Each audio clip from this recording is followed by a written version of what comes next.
নাহমাদু ওয়া নুসাল্লি আলা রাসূলিল কারীম আম্মা বাদ ফাআউযু বিল্লাহি মিনাশ শাইতানির রাজীম বিসমিল্লাহির রহমানির রহিম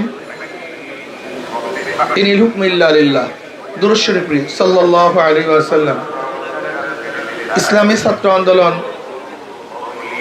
চট্টগ্রাম মহানগর শাখা কর্তৃক আয়োজিত আজকের ছাত্র সম্মেলনের সম্মানিত সভাপতি, সকল স্তরের ছাত্র ভাইয়েরা আমার, ইসলামী ছাত্র আন্দোলন সাহাবাদের অনুসরণ। কিসের অনুসরণ মনে থাকবে তো, না ভুলে গেছেন? ভুলে গেছেন আপনারা। ইসলামী ছাত্র আন্দোলন রুহানিয়াত ও জিহাদের সমন্বিত প্রয়াস। বলেন কি? এই দুইটা স্লোগান কিয়ামতের আগ পর্যন্ত ভুলবেন না। কিয়ামতের আগ পর্যন্ত এটা ভিত্তি। ইসলামী ছাত্র আন্দোলন শুধু ক্ষমতা দখলের কোনো সংগঠনের নাম নয়। যদি শুধু ক্ষমতা দখলের ভিত্তিতে ইসলাম প্রচার করেন, একদিন না একদিন সব বিলুপ্ত হয়ে যাবে। উদাহরণস্বরূপ, স্পেনের মধ্যে 950 বছর মুসলমানের শাসন ছিল। কত বছর? কিন্তু সেখানে একটা মসজিদও ছিল না। খ্রিস্টানরা দখল করার পরে একটা মসজিদের অস্তিত্ব ছিল না।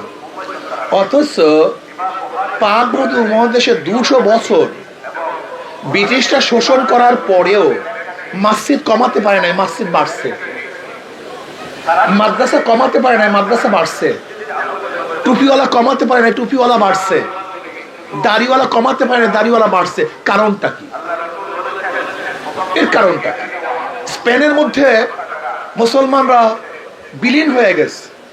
যে তুরস্কের মধ্যে 750 বছর পর্যন্ত মুসলমানদের শেষ খেলাফত ছিল, সেখানে কামাল পাশা ক্ষমতা আসার পরে সব তছনছ করে ফেলেছে। আজান বন্ধ, বোরখা নিষিদ্ধ, মাদ্রাসা পড়া বন্ধ, আরবির কথা বলা যাবে না, কলম উচ্চারণ করা যাবে না। এর পর্যন্ত কুদরতি খোদা শিক্ষা কমিশনের ন্যায় শিক্ষা কমিশন করে সমস্ত মুসলমান সন্তানদেরকে ইসলামী শিক্ষা থেকে মাহরুম করা হয়েছে। অথচ পাক উপমহাদেশে ব্রিটিশরা দিল্লির মধ্যে 1000 মাদ্রাসাকে ধ্বংস করছে, বাংলার মধ্যে 80,000 মাদ্রাসাকে ধ্বংস করছে, 80,000 আলেমকে হত্যা করছে। চাকরি চর থেকে শুরু করে খায়বার পর্যন্ত এমন কোনো গাছ ছিল না যে গাছের মধ্যে একজন আলেমকে ফাঁসিতে ঝুলানো হয় নাই। হাজার হাজার ওলামায়ে কেরাম শাহাদাত বরণ করেছে, হিজরত করতে বাধ্য হয়েছে। এরপরে মাদ্রাসা কমে নাই। এর কারণটা মাথার মধ্যে নিতে। এর কারণটা কি? পাক ভারত উপমহাদেশে ইসলাম প্রচার হয়েছে পীর ফকির কলমের মাধ্যমে। কিসের মাধ্যমে? জোরে বলেন। ক্ষমতার মাধ্যমে নয়, শুধু ক্ষমতার মাধ্যমে নয়, কলমের মাধ্যমে, রুহানিয়াতের মাধ্যমে। এর জন্য কে মসনাদে আছে, কে মসনাদে নাই, এটা মুসলমান দেখে নাই। মুসলমান দেখছে ইসলাম, ঈমান। এর জন্য হাজারো দমন পীড়ন নির্যাতন করার পরেও এই কলমের মধ্য থেকে ইসলামকে বের করতে পারে নাই। দেখেন, আমরা কিন্তু ক্ষমতায় দীর্ঘদিন পর্যন্ত নাই। এই পাক ভারত উপমহাদেশের দীর্ঘদিন পর্যন্ত আমরা ক্ষমতায় নাই। 1803 ঈসাই সালে দিল্লি দখল করেছে ব্রিটিশ। এর আগের থেকে 1717 ঈসাই সালে 4টা প্রদেশ দখল করেছিল ব্রিটিশ। কিন্তু এতদিন পরেও মাদ্রাসা বাড়তেছে, মসজিদ বাড়তেছে, দাড়িওয়ালাদের প্রভাব বাড়তেছে, টুপিওয়ালারা বাড়তেছে। অথচ যেই দেশগুলিতে বোখারা, তাসকান, সামারকান্দ, উজবেকিস্তান, কাজাকিস্তান, যেখানে ইমাম বুখারীর জন্ম, সেখানে 72 বছর পর্যন্ত একজন কোরআন শরীফ কিনতে পাওয়া যায় নাই। এর কারণটা বুঝতে হবে। শুধু ক্ষমতা দখলের মাধ্যমে যদি কোনো রাষ্ট্র গঠন করা হয়, ক্ষমতাও শেষ, সব শেষ। কিন্তু ব্যক্তি পর্যায়ে আদর্শ এবং নীতির ভিত্তিতে কোনো ইসলাম প্রচার করা হলে 1000 বার ক্ষমতা তছনছ হয়ে গেল, মানুষের কলব থেকে ইসলাম মিটানো যাবে না।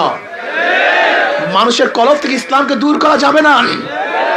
আজকে দেখেন, সরকারিভাবে ইসলাম প্রচারের কোনো পদ্ধতি নেই। আছে নাকি? দেখেন তো আমাকে। মিডিয়ার মাধ্যমে নাই, টেলিভিশন নাই, শিক্ষাঙ্গনে নাই, ক্ষমতায় নাই। এরপর ঘটনা কি? ইসলাম বাড়তেছে, মুসলমানের সংখ্যা বাড়তেছে। এই কারণটা বুঝতে হবে। এই কারণ বুঝতে হবে। ইসলাম বুঝতে হবে রুহানিয়াতের মাধ্যমে, ইশক এবং মুহাব্বতের মাধ্যমে। নবী আলাইহিস সালাতু ওয়াস সালামের সাহাবারা নবীকে কেমন মহাব্বত করতেন, কেমন ভালোবাসতেন, নবীর সামনে কিভাবে বসতেন। লা তারফাউ আসওয়াতাকুম ফাওকা সাওতুন নবী, যখন নবীর সামনে বসতেন মনে হয় যেন মাথা নত করে। দুনিয়ার কিছুই তারা বুঝতেন না, এত আদর তাদের মধ্যে ছিল। ইসলাম আদবের নাম, বেআদবের নাম ইসলাম নাম। ইসলাম কায়েম করবেন কেন? আল্লাযীনা ইন মাক্কান্নাহুম ফিল আরদ আকামুস সালাওয়াতা ওয়াজ যাকাত। আর ওই সমস্ত সম্প্রদায় যদি তাদের ক্ষমতা প্রদান করা হয়, ক্ষমতায় যায়, ক্ষমতায় থাকে, আকামুস সালাত, নামাজ কায়েম করবে। কি করবে? ইসলামী হুকুমত নামাজ কায়েম করার জন্য, ইসলাম হুকুমত নামাজকে ধ্বংস করার জন্য নয়। ইসলাম হুকুমত কায়েম করবে নামাজকে কায়েম করার জন্য।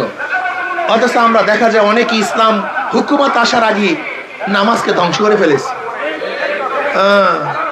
নামাজের গুরুত্ব নেই, সুন্নাতের গুরুত্ব নেই। আপনারা জানেন মুসলমানরা এক যুদ্ধের মধ্যে জিততে পারতেছিল না। এই ঘটনা আপনারা সবাই জানেন। ঘটনা কি? মশওয়ারায় বসছে, জিততে পারতেছি না কেন? মশওয়ারায় কি সিদ্ধান্ত হয়েছিল? অস্ত্র কম, ঢাল কম, তলোয়ার কম, ঘোড়া কম, সৈন্য সংখ্যা কম না। আজকে মেসওয়াক করা হয় নাই। কি করা হয় নাই? মেসওয়াক করা হয় নাই। যখন সবাই মেসওয়াক করা শুরু করছে, কাফেররা চিন্তা করছে ঘটনা কি, মেসওয়াক করে না দাঁতে ধার দেয়। রতন মেসওয়াক দেখে নাই, মেসওয়াক করে না দাঁতে ধার দেয়। আজকে মনে আমাদের সবকে কাঁচা গিলে খেলে ফেলবে। ওই এক মেসওয়াকের চড়ে কাফের ভাগা শেষ। এর নাম সুন্নাত। হাজারো দল তোমাদের মধ্যে আসবে, হাজারো দল আসবে। যদি মিলিটারি পোশাকই প্রমাণ না হয়, মিলিটারি আর্মির পোশাকই যদি প্রমাণ না হয়, এটা আর আর্মি। যদি ডাক্তারের পোশাকে প্রমাণ না করে, ডাক্তার। একজন উকিলের পোশাক যদি প্রমাণ না করে, এটা ওকিল। একজন পুলিশের পোশাক যদি প্রমাণ না করে, এটা পুলিশ। একজন খাঁটি মুসলমানের নেতৃত্ব যদি পোশাকই প্রমাণ না করে, সে খাঁটি মুসলমানের নেতা হতে পারে না। তবে মনে রাখতে হবে, রুহানিয়াত জিহাদের সমন্বিত প্রয়াস। ইসলামী ছাত্র আন্দোলন যারা যুদ্ধের মধ্যে লড়াই করবে, কিন্তু জবানের মধ্যে জিকির জারি থাকবে। যারা শরীরের থেকে রক্ত ঝরাবে, আবার চোখের থেকে পানিও ঝরাতে থাকবে। ইসলামী ছাত্র আন্দোলন যেরকম আল্লাহর জন্য, আল্লাহর রাহে যুদ্ধের জন্য নিজেকে অকপটে দান করবে, শরীরকে, তার রুহুকে, এইভাবে আল্লাহর সামনে সেজদার মধ্যে অবনত হবে। এর নাম ইসলামী ছাত্র আন্দোলন, রুহানিয়াত জিহাদের সমন্বিত প্রয়াস। শুধু ক্ষমতা দখলের জন্য আমরা আসি নেই। যদি শুধু ক্ষমতাই দখল করতে চাও, তাহলে বিএনপি করো, আওয়ামী লীগ করো, সেইটা করো, অমুক করো। লেকিন ইসলামী ছাত্র আন্দোলন করতে হবে, নিজেকে গঠন করার ভিত্তিতে সমাজকে গঠন করতে হবে, নিজেকে তৈয়ার করার ভিত্তিতে রাষ্ট্রকে গঠন করতে হবে, নিজেকে গঠন করার ভিত্তিতে এই গোটা জাতিকে গঠন করতে হবে। নিজেকে গঠন হবেন না, নিজের কোনো খবর নাই, আপনার রাষ্ট্র নিয়ে চিন্তা করেন। আমাদের শায়খ মোর্শেদ আল্লাহু মারকাদে বারবার একটা কথা বলেছেন, রাষ্ট্রের মধ্যে ইসলাম হুকুমত কায়েম করতে হাজারো বাধা আছে কি নাই? একটু আপনার শক্তিশালী হন না, দেখুন আমেরিকার অবস্থাটা কি হয়, রাশিয়ার অবস্থাটা কি হয়, ভারতের অবস্থাটা কি হয়, চীনের অবস্থাটা কি হয়। ইসলামী হুকুমত কায়েম করার জন্য রাষ্ট্রের মধ্যে হাজারো বাধা আছে কি নাই? বিপদ আছে কি নাই? বাধা আছে, বিপদ আছে। কিন্তু তোমার শরীরের নামীয় রাষ্ট্রের মধ্যে, এই শরীর নামীয় রাষ্ট্রের মধ্যে ইসলাম হুকুমত কায়েম করতে কোনো বাধা? তাই শরীর নামীয় রাষ্ট্রের মধ্যে ইসলাম হুকুমত কায়েম করো না। তুমি দেশের মধ্যে রাষ্ট্র ইসলাম হুকুমত কায়েম করতে চাও, ঘটনাটা কি একটু বলো তো আমাকে। এই প্রশ্নের জবাব দাও তো। আসলে রাষ্ট্র কায়েম করতে চাও না, ইসলাম হুকুমত কায়েম করতে চাও না, ক্ষমতা দখল করতে চাও। এই ক্ষমতা দিয়ে হবে কি? হবেটাকে আমাকে বলো। শেখ হাসিনা তো ক্ষমতায় ছিল, খালেদা জিয়াও ক্ষমতায় ছিল, এরশাদও ক্ষমতায় ছিল, আরে ফেরাউনও তো ক্ষমতায় ছিল, নমরুদও ক্ষমতায় ছিল। এতে ফায়দাটা কি? না, আমি ক্ষমতায় কেন যেতে চাই? ইনফাজে শরিয়ত, শরিয়তকে বাস্তবায়নের জন্য, শরিয়তের আইনকে বাস্তবায়নের জন্য আমি ক্ষমতায় যেতে চাই, প্রতিষ্ঠিত করার জন্য ক্ষমতায় যেতে চাই। শুধু অর্থ কামাই করার জন্য আমি ক্ষমতায় যেতে চাই না। এর জন্য আসুন, আমি ছাত্র আন্দোলনের প্রত্যেকটা ছেলেকে বলবো, নিজেকে নিজে আগে গঠন করো, এরপরে সমাজকে গঠন করাও। নিজের গঠন না হয়ে সমাজকে গঠন করা যায় না।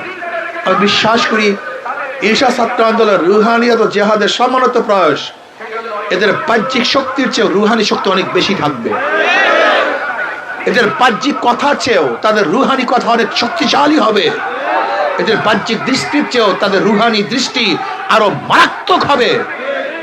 ইত্তাকু আন ফিরাসাতিল মুমিন ফাইন্নাহু ইয়ানজুরু বিনুরিল্লাহ।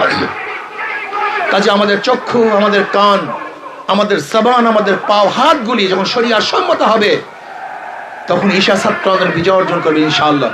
আরেকটা কথা মনে রাখবেন, ইসলামে হারার বলতে কোনো সাবজেক্ট নেই। ইসলামে হারার কোনো সাবজেক্ট নেই। আমরা মরলে শহীদ, বাঁচলে গাজী, হারার কি আছে? এখানে আসছেন যে আল্লাহর জন্য, আল্লাহর হুকুমত কায়েম করার জন্য এসছেন। প্রতিটা মুহূর্তে সওয়াব, প্রতিটা মুহূর্তে ন্যাক। আপনি কি দেখেন নাই বদরের ময়দান উমাইর রাদিয়াল্লাহু তাআলা আনহুকে নবী আলাইহিস সালাম কি বলেছেন? নবী আলাইহিস সালাতু বলেছেন, আসো সেই জান্নাতের দিকে যার প্রশস্ততা আসমান এবং জমিনের সমতুল্য। উমাইর রাদিয়াল্লাহু কি বলেন? বাহ বাহ। নবী বললেন, বাহ বাহ করলেন কেন? তুমি বাহ বাহ করলে কেন?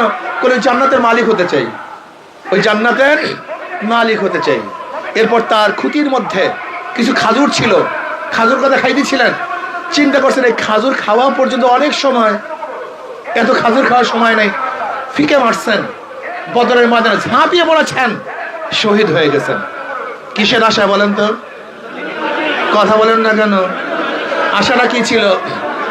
এক সাহেব বলছে, ইয়া নবী আল্লাহ, ঈমান আনলে কি হবে? বলে জান্নাত পাওয়া। বলে আবার বয়াত করেন, আমাকে মুসলমান বানান। কিসের জন্য? ব্যাস, মুমিনের টার্গেট জান্নাত, মুমিনের টার্গেট হলো জাহান্নাম থেকে নাজাত। আমি ক্ষমতায় যাব, মিনিস্টার হব, এমপি হব, এটা মুমিনের কোনদিন আশা হতে পারে না।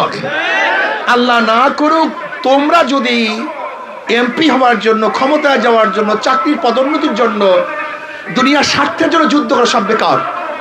তুমি কি বুখারীর মধ্যে রওয়ায়াত দেখো নাই?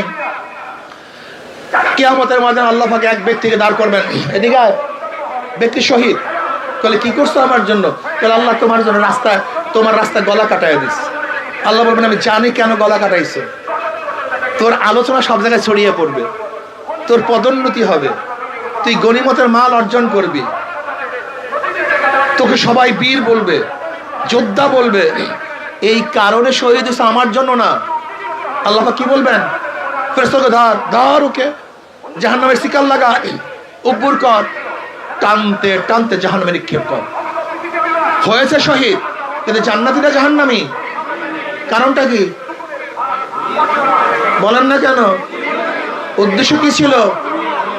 আজকেও যারা দুনিয়ার স্বার্থে দল করবেন, হসপিটালের মালিক হব, ব্যাংকের চাকরি পদোন্নতি হবে, আমার দুনিয়ার মধ্যে এইটা হবে সেইটা হবে, আল্লাহর কসম, যদি দুনিয়ার কোনো স্বার্থে আপনারা সংগঠন করেন, সব বেতাল হয়ে যাবে, সব ভণ্ডুল হয়ে যাবে, সব তছনছ হয়ে যাবে। ইন্না সালাতি ওয়া নুসুকি ওয়া মাহইয়ায়া ওয়া মামাতি লিল্লাহি রাব্বিল আলামিন। কোনো স্বার্থে আমি কাজ করি না। আমি চেয়ারম্যান হব, এমপি হব, সভাপতি হব, সেক্রেটারি হব, আমি ব্যাংকের মালিক হব, হসপিটালের মালিক হব, আমি টাকার মালিক হব না। আল্লাহ না করে ঈশা ছাত্র আন্দোলনের ছেলেরা যদি এই দুনিয়ার কোনো উদ্দেশ্যে কাজ করো, খসরাত দুনিয়া ওয়াল আখিরাত, দুনিয়াও বরবাদ, আখিরাতও বরবাদ। কাজে আসো না, রুহানিয়ত জিহাদের সমন্বিত প্রয়াস, দাওয়াত দাও। আজকে থেকে নিয়াত করো, আদাল্লু আলা খায়রিন কাফাইলিহি। আজকে থেকে নিয়াত করো, আমি একা ছাত্র, কমপক্ষে 100 ছাত্রকে আগামী ফেব্রুয়ারির আগ পর্যন্ত চরমনের ময়দানের মাহফিলের আগে, 19, 20, 21 ফেব্রুয়ারি চরমনের মাহফিল, এই চরমনের মাহফিলের আগ পর্যন্ত, 19 ফেব্রুয়ারির আগ পর্যন্ত আমি কমপক্ষে 100 ছাত্রকে ইসলামী ছাত্র আন্দোলনের দাওয়াত দেবো। রাজি আছেন ইনশাআল্লাহ? হাত আসতে তোলে, ঘটনা কি বুঝলাম না, কিন্তু স্প্রিয়া নাই কেন? রাজি আছেন ইনশাআল্লাহ? কে গেছে? আল্লাহু আকবার, হাত তুলি, আল্লাহু আকবার, আলহামদুলিল্লাহ। কি হবে? নিয়াতুল মুমিন খায়রুম মিন আমালিহি। 100 ছাত্রকে দাওয়াত দেওয়ার জন্য হাত তুলেছে, আল্লাহর কাছে বলেছে, আল্লাহ আমি 100 ছাত্রকে দাওয়াত দেব, না জানি যদি মরেও যাই, যদি মরেও যাই, এই যে হাত তুলেছিলাম, নিয়াত করেছিলাম, 100 ছাত্রকে দাওয়াত দিলে যে সওয়াব হবে, আল্লাহ পাক তোমার আমল নামায় এই পরিমাণে সওয়াব লিখে দেবেন। রাজি আছে না ভাই? দাওয়াত দাওয়াত দাওয়াত, স্বপনে দাওয়াত, জাগ্রত অবস্থায় দাওয়াত, হাঁটা অবস্থায় দাওয়াত, বসা অবস্থায়। দূরে আমি যখন ছাত্র আন্দোলন করতাম, আমরা যখন ছাত্র আন্দোলনের দায়িত্ব ছিলাম, লঞ্চে যখন সফর করতাম, তখন বসতাম একটা ছাত্রের কাছে গিয়ে, কাজই ছিল টার্গেট দাওয়াত। একটা ছাত্রের কাছে বসতাম, কিছু বাদাম কিনতাম, প্রথম তাকে দিলে সে খেতে চাইতো না, আমি বলবো হালাল জিনিস আপনি খাবেন না কেন, এই কথা শুরু করতাম। এরকম করতে করতে তার সাথে সম্পর্ক করে এরকম কত ছাত্র ঈশা ছাত্র নিয়ে এসছে। তোমারও দায়িত্ব থাকবে, চিন্তা থাকবে, একটা ছেলেকে কিভাবে ইসলামের ছাত্র আন্দোলনের দাওয়াত দেওয়া যায়। এই মাথার মধ্যে এটা ঢুকাও, তোমার মাথার মধ্যে এই প্রেশারই ঢুকাও। ইসলামী ছাত্র আন্দোলন এমন এক সংগঠন, আশা করি আলহামদুলিল্লাহ যাদের বিরুদ্ধে ইশকাল তোলার মতো কোনো সাবজেক্ট নেই, সব পজিটিভ, এক পজিটিভ ছাত্র আন্দোলন। আসো না আমরা সবাই নিজেকে দাওয়াতি কাজে বিলীন করে দেই, আল্লাহর জমিনে আল্লাহর হুকুমত কায়েম করার জন্য চেষ্টা করি, সাধনা করি। আল্লাহ আমাকে এবং আমাদের সবাইকে এই কথাগুলির উপর আমল করার তৌফিক দান করেন।